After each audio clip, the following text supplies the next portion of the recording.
Yana yangi ertak eshitishimizga hozirlanayapmiz. Bugungi ertagimiz oltin kalit deb nomlanadi. Har bir to'qilgan ertakda haqiqat tolalari bor.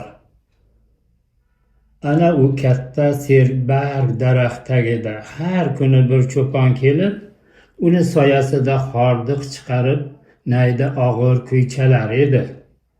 U o'ta kambag'alligidan hafsala bilan doimo mungli kuy ijro etardi. Kunlarning birida uning huzuriga oq sochli, yuzidan nur taralib turgan bir qariya kelib shunday dedi: "Ey o'g'lim, nima bo'ldi? Har safar shu yerdan o'tsam, nayingdan faqat mungli ohang eshitaman. Har qachon ko'rsam yuzingda xafa va norozi holatni his qilaman."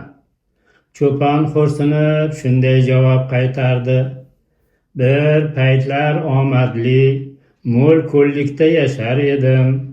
Qo'y va echkilarimning katta podasi bor edi. Ammo qashshoqlik boshimga tushdi.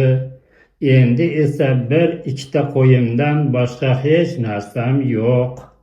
Ular ham oilamni boqishga yetarli emas."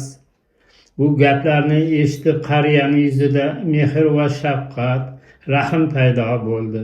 U libosini cho'ntagidan bir kalitni olib shunday dedi: "Bu kalit oltindan, olib qo'y.